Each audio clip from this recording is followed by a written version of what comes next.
They say the human spirit is fragile, but I've seen it knead itself back together like dough rising from ruin. Warsaw in the winter of 1942 was a city swallowed by silence, not the peace-filled kind, but the type that follows bombs and boots and the final echo of a mother's scream. Smoke clung to the rooftops like ghosts. Snow carried the ash of burned letters and names that no longer belonged to the living, and every wall had ears painted in shadows and fear. Yet in the heart of that broken city, tucked behind a crooked wooden door with frostbitten hinges, came a smell that did not belong, warm, fresh bread alive with scent, soft with memory, kind that made even the coldest street pause, if only for a heartbeat. That smell came from a man named Abraham Edelman. He was not a hero in the way history writes them. He wore no uniform, raised no flag, and carried no rifle. His weapon was flour, his resistance a crust. He was a baker, or at least that's what people said.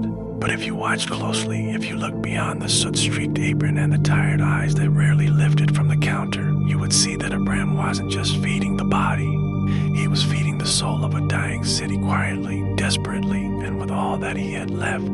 Before the war, Abraham had been a bookseller in Krakow. He had once held poetry between his fingers and dreamed of naming a daughter after the stars. But war is not interested in dreams. It came like a thief in the night, taking everything with neither warning nor apology. Bookshop was the first to burn. Then his father was dragged away for printing resistance papers, and his mother vanished one morning with the neighbors, leaving behind only a scarf still warm with her scent. Bram fled to Warsaw with nothing but a knapsack and memories heavy enough to drown him. There, he changed his name, changed his hands, learned to bake because it was the only thing left to do. And somewhere between fire and flour, he learned how to survive. But surviving was not enough, not for Abraham, so he did something foolish. He began to fight back with bread. He woke each day before dawn, and the snow was still untouched and the streets still whispered in their sleep. He lit the oven slowly, carefully, using the smallest scraps of wood he could find. Anything more would draw attention. By the time the first rays of gray light scraped the horizon, the bakery would already be breathing warmth, a small sanctuary in a world gone cold. He mixed dough with cracked hands, calloused from work, and shaped each loaf with precision. But hidden within the routine was defiance. Loaves were hollowed out and filled with slips of paper maps, names, locations. Sometimes there were tiny vials of medicine, rolled bandages, or coins marked for couriers. The bottom of each special loaf bore a single dent, pressed lightly with the tip of a spoon, a sign known only to those who needed it. He was just one man, but one man can light 1,000 candles if he burns the right way. It wasn't long before the city began to notice. People came not just for food, but for something else, something unspoken. A mother with hollow cheeks would ask for 2 loaves, and as Abraham wrapped them, he would slip her a look, barely a flicker, before placing one marked with the dent into her hands. A boy with frostbitten fingers would whistle a certain melody as he entered, and Abraham would nod slowly before giving him a roll heavy with more than flour. Risk hummed in every transaction, but so did hope. And then she arrived, Lucia, a girl of maybe 12 or 13, with dark eyes that refused to blink and a silence that spoke louder than screams. She entered one morning as the snow curled lazily past the window, wearing a coat sizes too big and shoes wrapped in rags. She didn't speak, just stood at the counter and stared. Bram, moved by something he couldn't name, handed her a small round roll still warm from the oven. She took it without a word and left. The next morning she came back, and the next, until silence became routine and routine became trust. He never asked where she came from. She never explained. But over time, Abraham began to place notes in the folds of the napkin that wrapped her bread. At first, only addresses, then names, then instructions. She never questioned. She only ran quick, quiet, invisible. His small runner in a city of death. Lucia became his shadow, his whisper in the dark. Other children began to appear, some sent by her, others simply drawn by the quiet power of the bakery. Bram taught them nothing and everything. How to blend in, how to wait, how to know which loaf to take. The bakery became a beating heart within the fractured body of Warsaw's resistance. But wars do not allow peace for long. The whispers grew louder. The Gestapo began raiding at random. Neighbors disappeared. Someone left a warning etched into the snow outside the bakery, a single boot print. Facing inward, Bram scrubbed it away with shaking hands, but the message lingered. Still, he baked, The walls of Warsaw had learned to breathe in silence, and so had Abram. He became a ghost inside his own shop, his movements deliberate, his voice barely louder than the crackle of firewood. He no longer looked anyone in the eye for too long, except the children. The children reminded him that even in a world ravaged by barbed wire and bullets, innocence could still flicker, however faintly. Lucia had not returned in 2 days, and that absence had begun to gnaw at him. He knew better than to ask around. Questions got people killed. Instead, he baked more than usual. The oven roared long past dusk, and the scent of bread spilled onto the streets like an offering to the dead.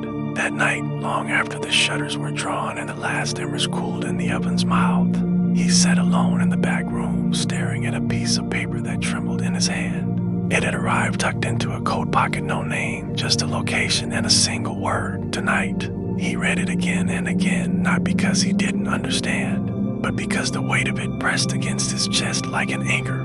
The address was outside the ghetto. That meant risk.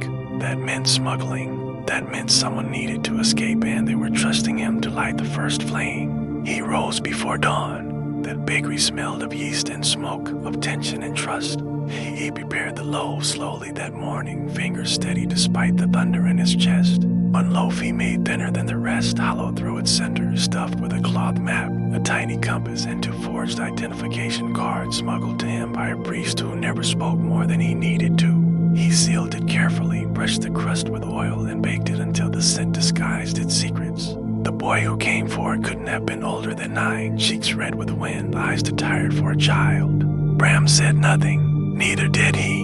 The loaf passed between their hands like a sacred object, and then he was gone, swallowed by snowfall. By the week's end, word returned, soft, hesitant, a whisper through the network. The people had made it. The child's family had crossed into the forest before sunrise. The map had guided them true. The forged papers had held, for one moment, one beautiful, fragile moment. The resistance had outrun the fire. Abram kept baking. The danger grew closer. German patrols changed their patterns. Sometimes they paused outside his bakery, eyeing the window, the worn sign above the door. Once, a soldier came in and ordered a loaf. Bram forced a smile, nodded, sliced the bread with fingers that never trembled, and handed it over. The soldier never suspected that only hours earlier, that very counter had held the blueprints of a Nazi train depot scouted by saboteurs. Fear had become another ingredient in Abram's kitchen, measured, kneaded, folded into every crust. Lucia returned in the 2nd week of March, thinner, her coat dirtier, her eyes holding something darker than before. She didn't speak, but she pressed her hand against the counter in a way that said she had seen things children shouldn't. Bram gave her bread without asking. When she turned to leave, he called her name just once, gently. She paused, looked at him, and nodded. That was all he needed. The weeks turned like pages in a book no one wanted to read. Food became harder to find. The city pulsed with grief. On some days, Abram only had enough flour for 6 or 7 loaves. Yet he always baked 8, one for the resistance, one for the risk. His hands ached. His back cracked like old wood. He rarely slept, afraid he'd miss something in arrival, a signal, a footstep in the snow that meant death. But still, he worked. Because to stop was to surrender, and surrender was a language Abram had forgotten how to speak. Then came the fire. It was mid-April, and a red sky bled over the rooftops like war paint. Screams clawed their way down alleyways. Theodore had risen one last breath of defiance before the darkness swallowed everything. Gunfire echoed off the walls, answered by tanks and torches. The uprising had begun. Bram watched from his rooftop as flames swallowed entire blocks. He saw children running. He saw men carrying rifles made of wood. He saw the German soldiers, expressionless, methodical, inhuman. He didn't wait.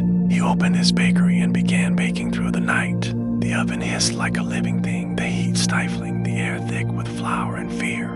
He worked without rest. Each loaf that emerged was packed with more than bread, painkillers, iodine, dry rations, handwritten prayers. People came in droves, some crawling, some weeping, all starving for something they couldn't name. Abram gave what he could. He whispered directions to those who asked, sent Lucia with bundles strapped beneath her coat. She came back bloodied once, said nothing, went out again. By the time the flames reached his street, half of the city had fallen. The bakery stood like a solitary tooth in the mouth of a dying beast. Bram watched as soldiers approached. He had no escape plan. No tunnel, no trapdoor. He had chosen long ago that if he must die, it would be where he had lived, with his hands in the dough, his soul in the fire, his defiance rising like bread from the ashes. And the soldiers kicked in the door. The bakery was empty of life, of bread, of man. Only the warmth remained, curling in the corners, refusing to leave. They searched, shouted, smashed the counter, but Abram was gone. They never found a body.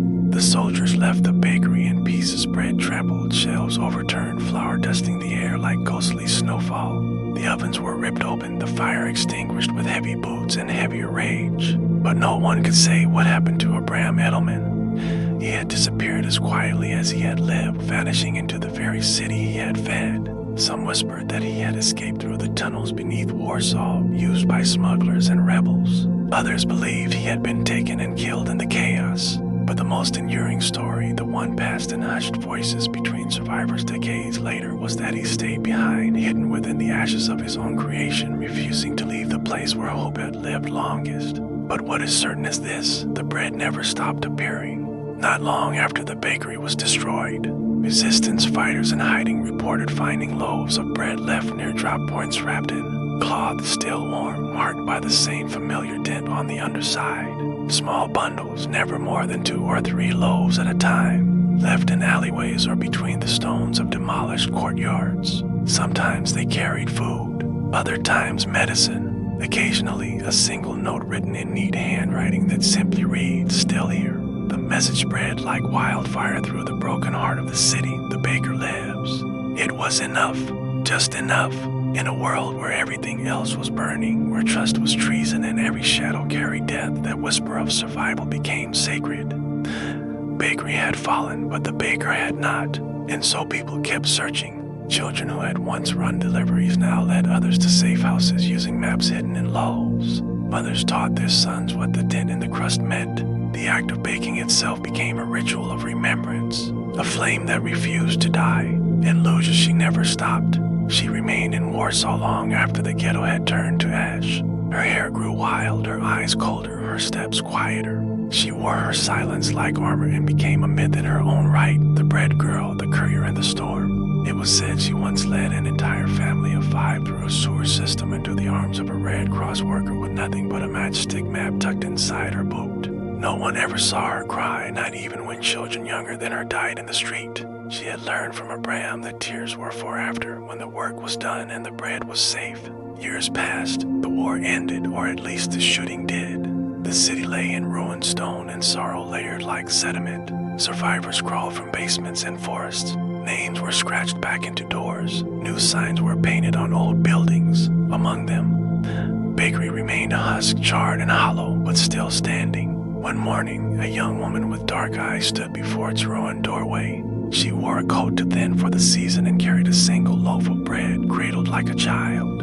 No one recognized her. She placed the bread on the step, pressed a small dent into its underside, and walked away without speaking. Witnesses swore the air changed when she left.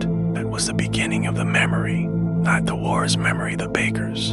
In the years that followed, historians came and went. Names filled books and plaques and monuments. But in that quiet corner of Warsaw, where pigeons nested in cracked windows and weeds pushed through stone, people kept returning to the steps of the ruined bakery.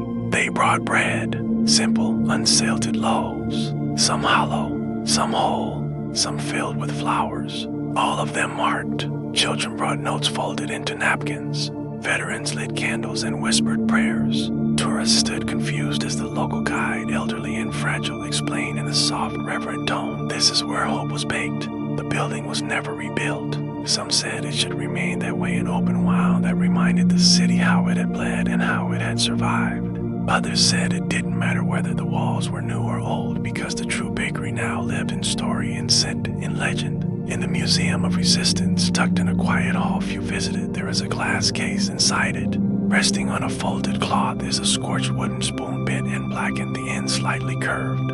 Beneath it, black reads, the mark of a baker who fought with bread, name unknown, spirit remembered. Years turned to decades. Seasons folded over the city like worn pages in an old book, yellowing at the edges, softening the sharpest corners. But even as the world grew louder, engines faster, towers taller, lives quicker, there were still those who paused in front of the old bakery steps. A teacher bringing a class of school children. A grandmother with a basket of apples and a single warm loaf. A man in his 40s who once, as a starving boy, bit into a crust left in the hollow of a tree and tasted hope for the first time. No one ever spoke too loudly there. No one played music or took selfies or posed for videos. Instead, they stood quietly, some with closed eyes, some with open hearts. They touched the scorched brick. They left bread behind.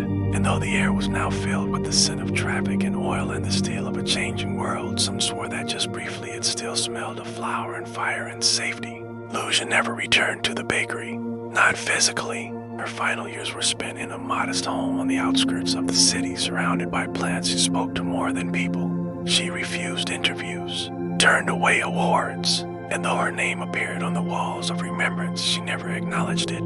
But she baked every week without fail. She gave bread to neighbors, to deliverymen, to the children who played too loudly outside her fence. Every loaf bore the dent. Not one person ever asked why. They simply accepted it as if partaking in something sacred.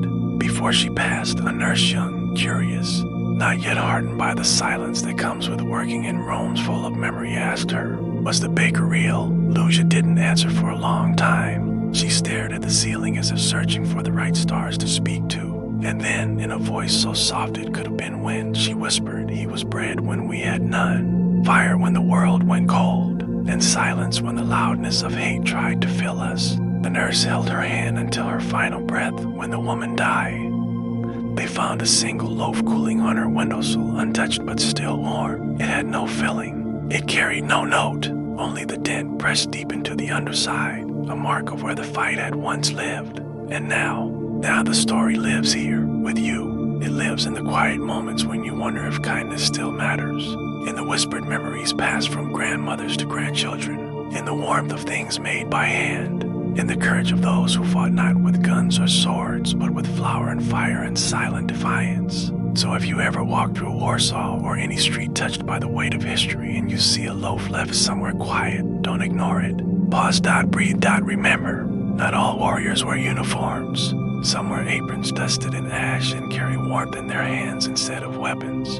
And if you feel moved, bake something, anything, share it. Leave it somewhere for someone who needs it more than you. No name, no message, just the dent. The world forgets quickly, but you can help it remember. If this story stayed with you, let it live on. Share it gently, whisper it to someone, or simply carry it with you like the weight of warm bread in a war-torn winter.